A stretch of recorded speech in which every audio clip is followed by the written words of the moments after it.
Hello, sci-fi traveler, welcome. In this episode, we will listen to the incredible story of Gabriel and Arya. Sit back and fasten your seatbelts.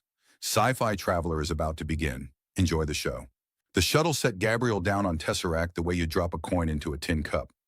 A small, undignified clatter, and then silence. He stepped out onto a stone island that floated casually, 800 meters above nothing, tethered to its neighbors by rope bridges that swayed like they were thinking it over.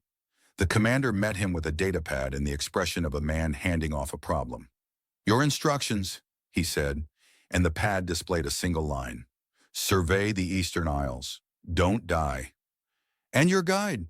The guide was leaning against a mooring post, arms crossed, ears, long, tapered, faintly elven, twitching with what Gabriel would soon learn was contempt rendered in real time. "Area," the commander said carefully. "She's the best we have." "He means I'm the only one who hasn't quit, transferred, or filed a complaint about me," Arya said. She looked Gabriel up and down with the enthusiasm of a customs inspector. "Let's establish the order of operations. 1, you'll be slow. 2, you'll be scared of the bridges. 3, you'll ask if the islands are really floating, and I'll have to decide whether answering is worth my breath." "Are they really floating?" "There it is. Item 3, ahead of schedule. Impressive." So began the worst commute of Gabriel's life. She set off across the first bridge at a pace designed to humiliate, and he followed, gripping the ropes while the world yawned beneath his boots. The bridges, she explained without slowing, were anchored to gravitic resonators buried in each island's core. Old terraforming tech, half of it still working, the other half a coin toss. The markets clung to the cliff faces like barnacles, vendors shouting over each other, selling spice things and stolen things, and one stall that appeared to sell only buttons. Why buttons? "Don't engage with the button man. We've all made that mistake." Every sentence was a contest. He'd offer an observation. She'd file it, score it, and return it deflated. He was beginning to suspect the temper everyone warned him about wasn't a flaw so much as a wall. Built tall, kept in good repair, and decorated with insults so the visitor never noticed it was load-bearing. Then the third bridge betrayed them. A resonator stuttered, a plank dropped into the void, and the whole span lurched sideways. Arya's footing went. For half a heartbeat, she hung over 800 meters of patient air, and Gabriel, without deciding to, without the luxury of thought, caught her wrist and hauled her back against the swinging ropes. They stood there breathing. Her sharpness had fallen clean off her face, and underneath it was something startled, young, completely unguarded. A person, not a wall. It lasted exactly as long as she let it. "Watch your footing," she snapped, pulling her wrist free, ears flushing a betraying shade of pink. "You nearly pulled my arm out of its socket." "You're welcome." "I didn't say thank you." It was implied. Item 4. "You're terrible at being saved." She didn't answer that, which from Arya was practically a confession. The fog came at dusk. Thick, luminous, tesseract fog that swallowed the bridges and made crossing suicide. They made camp on a deserted isle, a small fire between them, and the silence went soft in a way the daylight arguments never allowed. "You want to know why no one will work with me," she said finally, to the fire, not to him. "I assumed it was the button thing." A laugh escaped her, surprised out of her, ugly and real and gone too fast. "When you need someone out here, and the bridge goes, you lose them. I decided a long time ago it was simpler to be impossible. Impossible people don't get left. They get escaped from. There's a difference. It's quieter." Gabriel considered this. "So the temper's a load-bearing wall." She turned and looked at him for a long moment, and something in her recalculated. "You're slower than I'd like," she said. "Scared of the bridges. You ask stupid questions. All true. But you caught me." She said it like an accusation she couldn't make stick. The distance she'd spent the whole day defending felt suddenly thinner than the fog, thinner than the air, and neither of them moved to cross it, both of them painfully aware it was there. "I'm not going to escape from you," he said. "People say that." But she didn't move away. She edged by some unmeasurable margin, closer to the fire. And to him, the fog glowed. The resonators hummed their uncertain song beneath the stone. And on a floating island at the edge of everything, two stubborn people sat near a small flame and let the silence decide nothing at all, which was, for both of them, an enormous and terrifying kind of yes. Morning on Tesseract arrived sideways, the sun spilling between the floating aisles like someone had knocked over a lamp. Gabriel woke to find the fog gone and Arya already up, crouched at the edge of their island with a multi-tool, doing something violent to the gravitic resonator. It hummed wrong all night, she said, not turning. Off key. Resonators that go off key are resonators that drop you into the sky. I'd rather not be a cautionary anecdote. Good morning to you too. It's a functional morning. Don't oversell it. She tightened a coupling, and the hum beneath the stone smoothed into something less like a death rattle. There, it'll hold. Probably. 80%. What was it last night? I didn't check last night. Ignorance is load-bearing too. They crossed the repaired bridge, Gabriel still gripping the ropes, Arya still pretending not to notice he gripped the ropes, and made for the eastern isles his orders had so generously described as survey, don't die. The survey turned out to be a string of dead outposts, terraforming stations abandoned when the resonator network started failing, each one a little museum of someone else's optimism.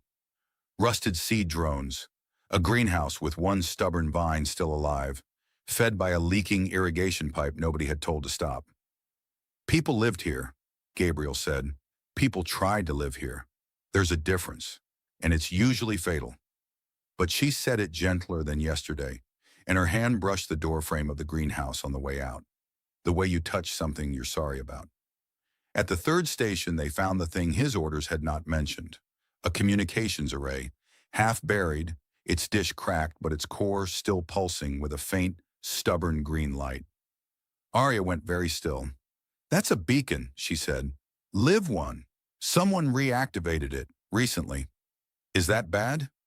On a planet everyone agreed to abandon, it's either very good or very bad, and out here those wear the same coat. She knelt and read the display, ears flicking. It's a distress signal. Looped. 11 months old. 11 months. Whoever sent it is almost certainly an interesting collection of bones by now. Yes, thank you.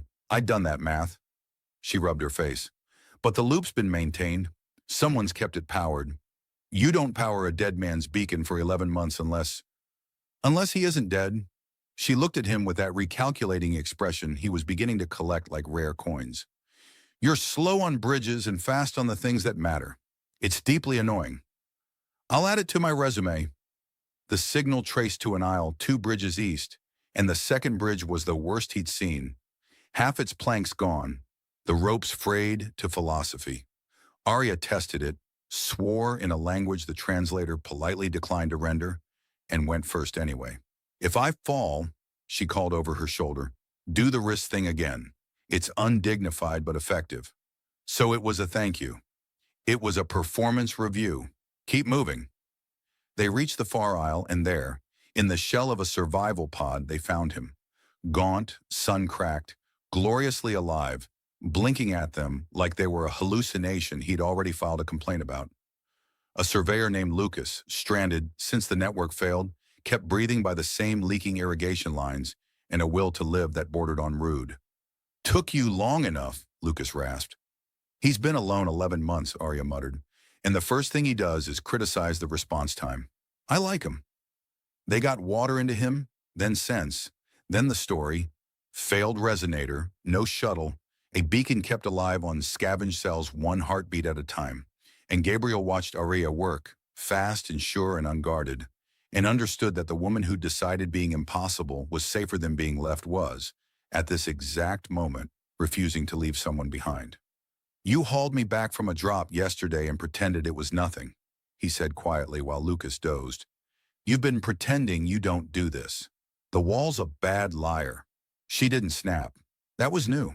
She watched the green beacon pulse, slow and stubborn, against the enormous evening sky. Walls don't keep the weather out, she said. I checked. Years ago. They just make the inside smaller. Then because some things are too true to leave standing, she added, also you're still terrible on bridges, And now there are two of you to drag home. Item 5, Gabriel said. Item 5, she agreed, and almost smiled. Getting Lucas home meant getting all three of them across a resonator network that had clearly decided to retire. The plan, such as it was, depended on a piece of salvage Arya had been eyeing the whole trip.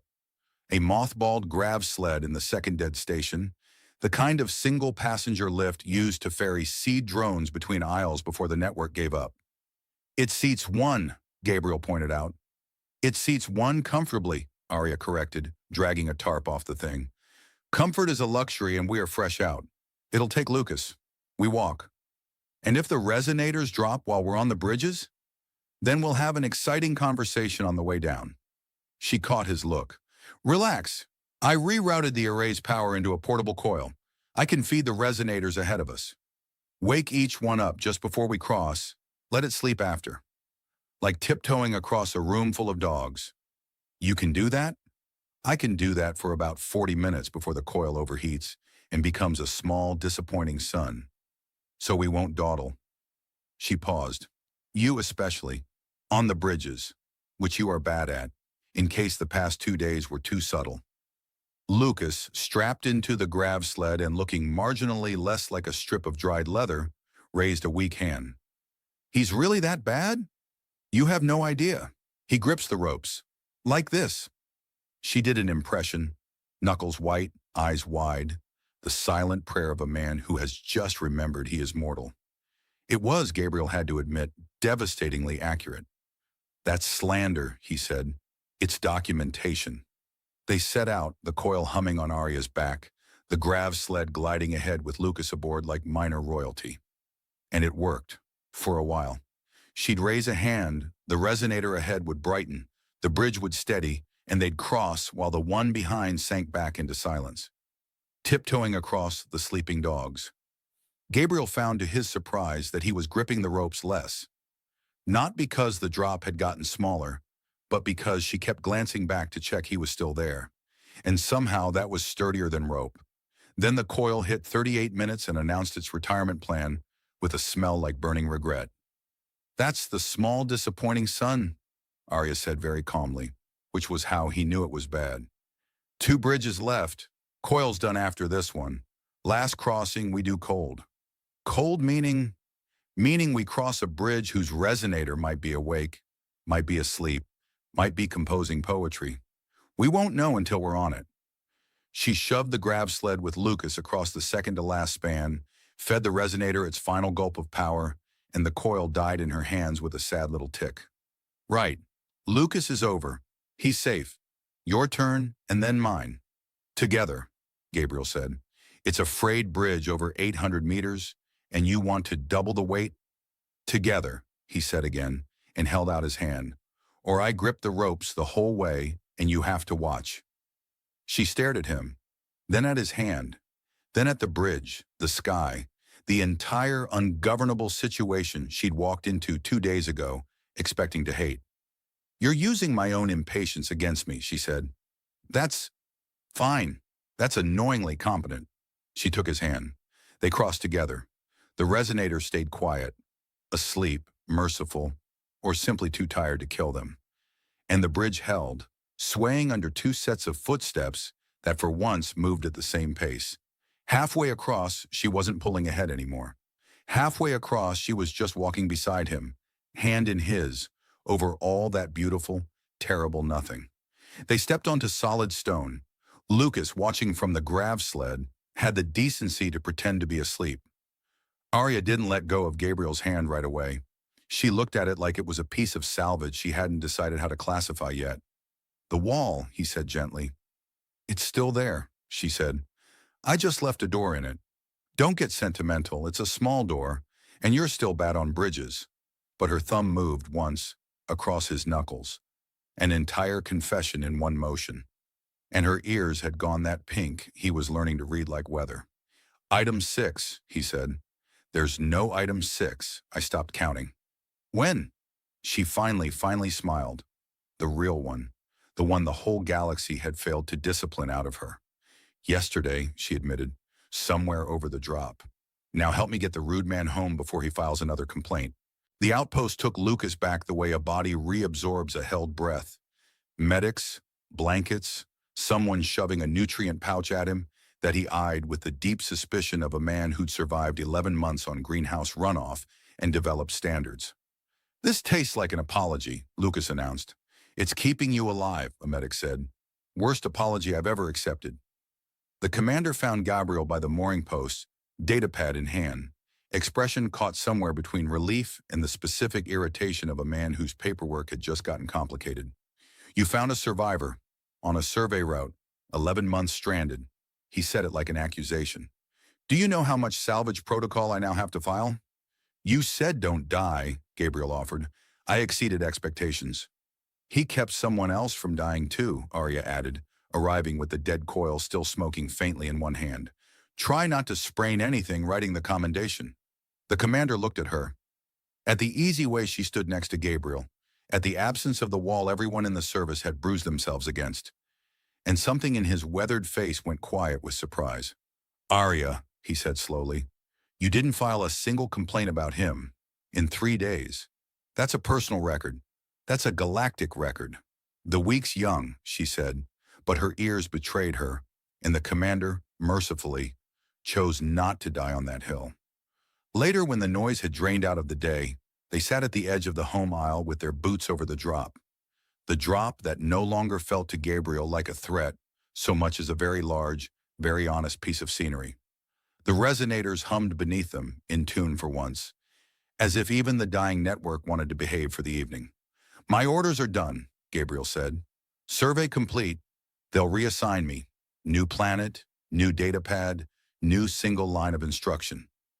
Arya was quiet. She picked at the dead coil in her lap, turning it over. "That's how it works," she said.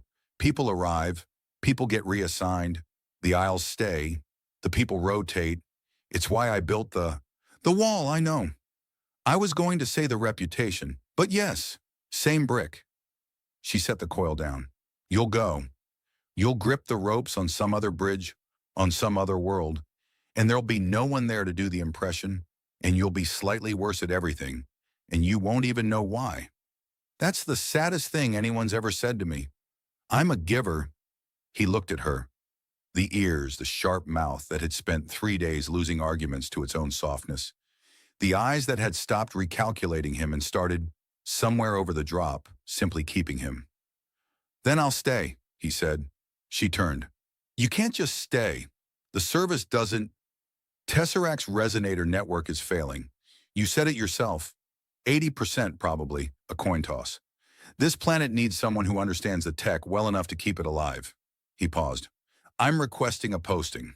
Permanent. Maintenance and survey, Eastern Isles.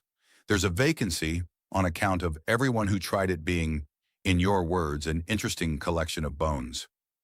You'd transfer to a dying planet held together by string and optimism," Arya said slowly, "to fix bridges, for a living, voluntarily. And to lose arguments to you, for free, indefinitely." She stared at him for a long moment, the longest yet, and he watched her do the math she'd spent years refusing to do. The math where someone arrives and doesn't get escaped from, doesn't rotate out, doesn't become a beacon looping 11 empty months into the dark. The math where the door in the wall just stays open and the weather for once is welcome. "You're still bad on bridges," she said. Her voice wasn't quite steady. "I'll have a good teacher. I'm a terrible teacher. I'll mock you constantly. I'm counting on it. And the button man is going to love you, and I'll have to watch that happen every single day for the rest of—" She stopped. The word she hadn't said hung in the in-tune hum of the resonators, enormous and quiet. "Say it," Gabriel said gently. "I left a door in the wall," she said instead. "I think I'm about to do something monumentally stupid and take the wall down entirely. For salvage. Materials are scarce out here. Very practical." "Shut up." And she leaned across the last small distance, the one neither of them had been willing to cross over the fire, over the drop, over 3 days of losing on purpose, and closed it herself first, the way she did everything, impatiently, completely, and on her own terms. Below them the bridges swayed, the aisles held, and the galaxy's most impossible temper, for the first time on record, had absolutely nothing to complain about. The transfer paperwork took 6 weeks, 3 signatures, and one heated subspace call in which Gabriel explained to a logistics officer 4 sectors away that yes, he understood Tesseract was classified as a failing asset, and no, that did not change his mind. And could she please stop pronouncing voluntary like it was a medical condition? She thinks you're insane, Arya reported afterward, having shamelessly listened to the whole thing. She used the word unwell. That's the polite version. Out here, unwell is practically a marriage proposal. She handed him a wrench the size of his forearm. Congratulations, you're employed. Try to survive the orientation, which is just me, watching you fail at things. His first official posting as resonator engineer was the network's deep core, the buried gravitic heart of the home aisle, a cathedral of humming machinery that predated everyone on the planet and resented all of them equally. Arya led him down through access shafts slick with condensation, narrating. Original terraforming hardware, self-repairing in theory. In practice, it self-repairs the way a stubborn old man takes advice, eventually badly, and only to prove you wrong. She slapped a conduit affectionately. We don't fix the core. We negotiate with it. Negotiate. You'll see. It has opinions. And indeed, the moment Gabriel touched the diagnostic interface, the entire core shuddered, through an error in a script no translator had supported in 2 centuries, and dimmed every light on the aisle to a sulky amber. What did I do? It doesn't like new hands. Give it a minute. It's just establishing dominance. Arya leaned against the conduit with the patience of someone who'd had this exact standoff many times. There's a trick. You have to let it think the next move was its idea. Resonators are like that. Like cats. Like you. I was going to say like the commander, but sure, walk into the wall on purpose. Brave. The lights flickered, considered their options, and grudgingly brightened. The core settled into its hum. There, see? It decided you were tolerable. That took me a year. Maybe it likes me better. Maybe I'll arrange an unfortunate accident with the access shaft. But she was smiling, and the core hummed on, and Gabriel understood he'd just been welcomed by a machine older than his entire civilization, which was either deeply moving or deeply absurd. And out here, those wore the same coat. The work was endless and the work was good. They mapped the failing nodes together. Arya's instinct, honed over years, married to Gabriel's training, and between them the network's slow death slowed further still. Bridges that had been coin tosses became merely risky. An aisle that had been drifting got tethered back into the chorus. Lucas recovered and refusing to leave the planet that had nearly killed him out of what he called spite and good water pressure, signed on as their third hand, mostly to complain about the nutrient pouches and occasionally to save their lives. You two are exhausting, Lucas observed one evening, watching Arya win an argument about coil tolerances that Gabriel had conceded 3 exchanges ago, purely to keep hearing her talk. You know he's letting you win, right? He is not. Arya stopped, looked at Gabriel, read his face like a diagnostic display. You absolute saboteur. You've been losing on purpose. You're cute when you're correct. I'm always correct. That's not the variable here. She threw a rag at him. He caught it. The core hummed approvingly, or maybe that was just the gravitic resonance. But Gabriel had stopped drawing the distinction.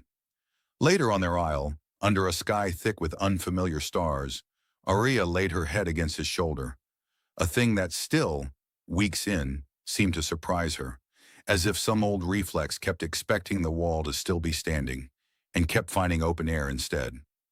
I keep waiting for the bad part, she admitted quietly. The reassignment, the bridge that goes. The morning you decide a dying planet held together by string isn't worth it. There's no bad part coming, Gabriel said. There's always a bad part coming. That's how the universe stays in business. Then we'll negotiate with it. He kissed the top of her head, near the long curve of one ear. Let it think leaving was its idea, and then let it down gently. She laughed, the ugly, real one, the one he'd been collecting since the fire. You can't con the universe, Gabriel. I conned you. The universe is smaller and more disappointing. Below them, the bridges swayed, the aisles held, and the old machine at the heart of the world hummed its uncertain, stubborn, surviving song. The bad part came, as Arya had promised, on an ordinary morning, dressed as a power spike. It started in the deep core, a cascade fault, the old terraforming heart finally calling in the dead of 2 centuries. The hum that had been merely uncertain turned frantic, and across the planet the resonators began to drop out of tune one by one. Each failure a bridge somewhere going slack, an aisle somewhere beginning to drift toward the patient, nothing below. "It's the master node," Arya said, already halfway down the access shaft, voice tight in a way Gabriel had never heard. "If it goes dark, the whole network resonance collapses. Every aisle, every bridge, all at once. The planet doesn't crash. It just stops holding itself up." "How long?" 40 minutes, maybe less. Maybe it's composing poetry." It was their oldest joke, and neither of them laughed. The core was a furnace of failing light. The interface threw the same dead 2-century-old error it had thrown the day they met. Except now it wasn't establishing dominance. It was dying, and it knew it, and it was afraid in whatever way an old machine could be. "We can't fix it," Arya said, reading the cascade. "Self-repair's burned out. The only way to stop the collapse is to reset the master node manually, purge the resonance, reseed it clean.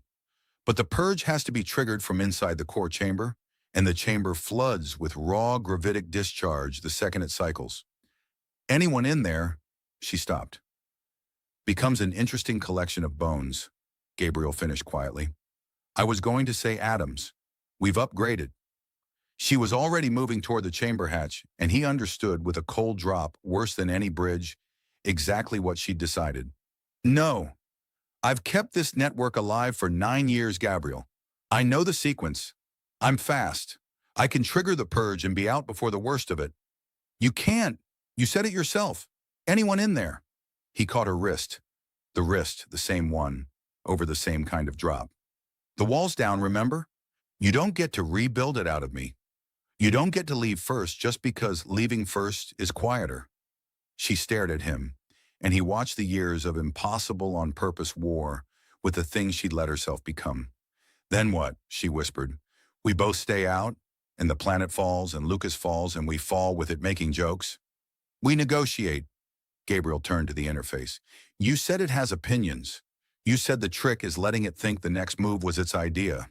His hands moved over the dead script. The script he'd spent 6 weeks learning because she'd told him not to bother, because no one supports it anymore.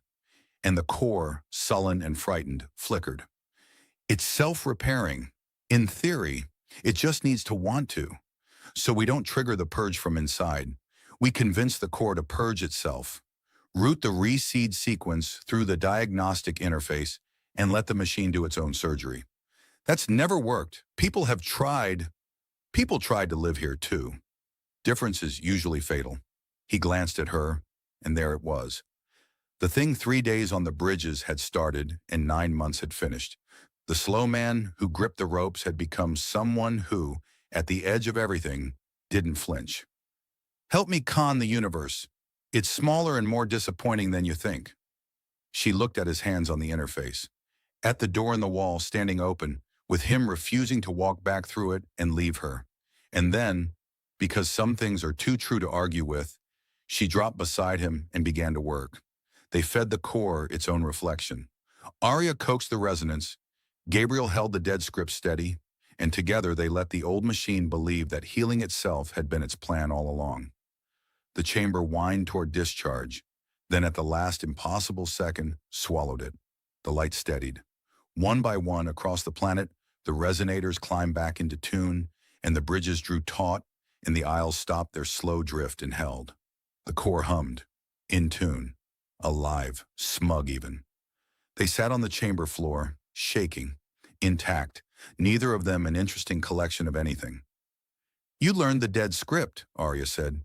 "You told me not to. That's why you learned it. You absolute—" But she was laughing, the ugly real one, tears in it now, and she grabbed his face in both hands. "You stayed. The bad part came, and you stayed, and you didn't even grip the ropes. I had a good teacher. You had a terrible teacher who mocked you constantly. Best one in the galaxy.